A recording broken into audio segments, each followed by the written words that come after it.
Okay, let me tell you a little bit more about the pelvic floor. As you've seen from previous videos, this is the pelvis, obviously the white structure. We have the spine coming down to the coccyx here. And then inside of the pelvic girdle, we have our internal organs. So we have the uterus with the vaginal canal, the bladder is sitting inside here, and of course the rectum, which is at the back. As I've said before, I refer to these as the back door, where the rectum is, the middle door, which is the vaginal canal, and the front door towards the front of the urethra, okay?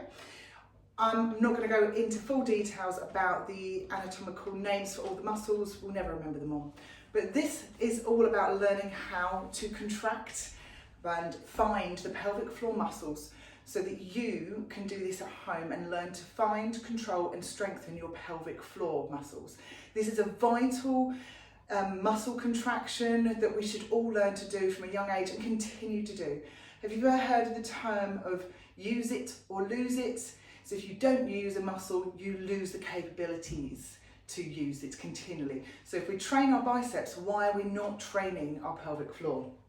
So if you think about this as sitting around your pelvis area, what I want you to imagine doing is when you take a deep breath in, our lungs expand, and to do so, our diaphragm pushes downwards. That diaphragm is pushing downwards onto our internal organs, our stomach, intestines, and so on, and is pushing weight into this bowl of our pelvis, okay?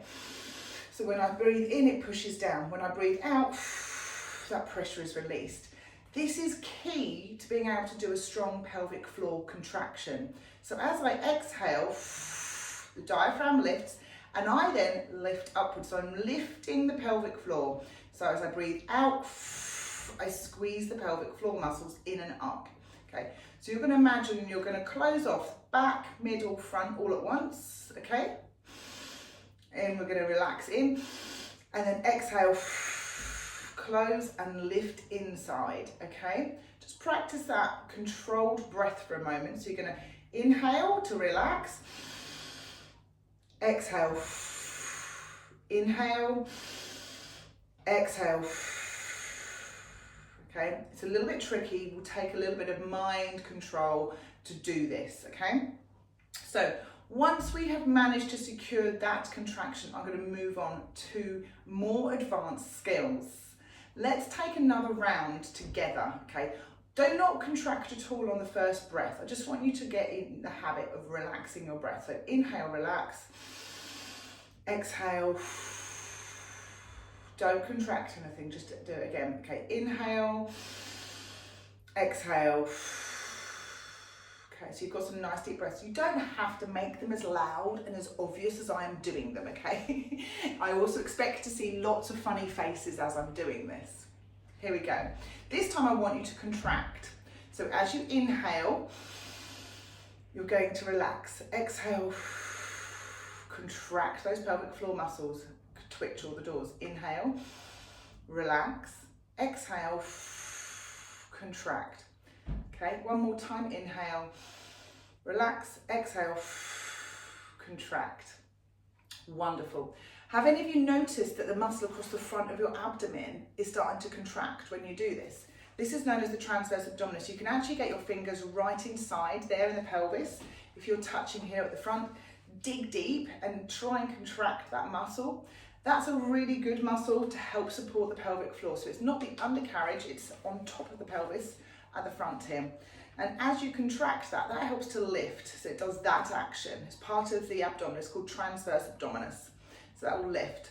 And the muscles on the underside will also contract, closing and lifting. What we haven't talked about yet is the vaginal canal. Come closer for this one.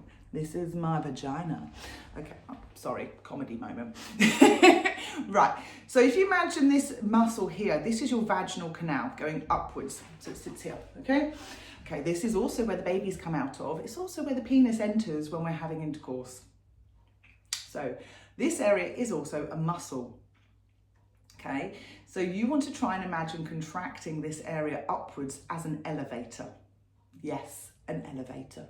Okay, so what we're going to do is we're going to squeeze that front door. Imagine you've got like something very tiny on the floor between your legs, maybe a cherry with a little cherry stick coming out of the top of it, okay? And you're going to just grab the top of that cherry stick with your vaginal lips. Yep, everyone manage that? Contract and squeeze and just grab that cherry top. Now you're going to just go up the elevator. So you're going to go floor 1, floor 2, floor 3, 4, 5, 6, 7, 8, 9, maybe 10. The aim is to try and get 10 floors out of that contraction. So you imagine you're going upwards another step each time.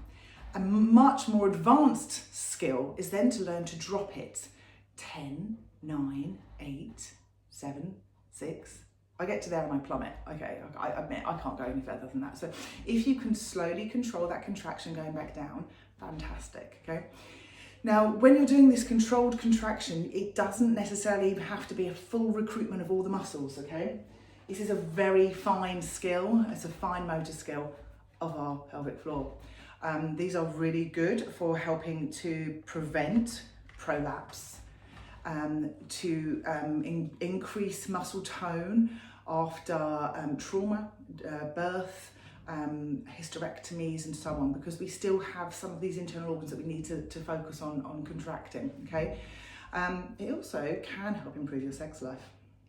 We all want some of that, don't we? So there we go, a quick overview on some exercises to help train your pelvic floor. We'll go back to the classroom now and I'll carry on speaking to you live.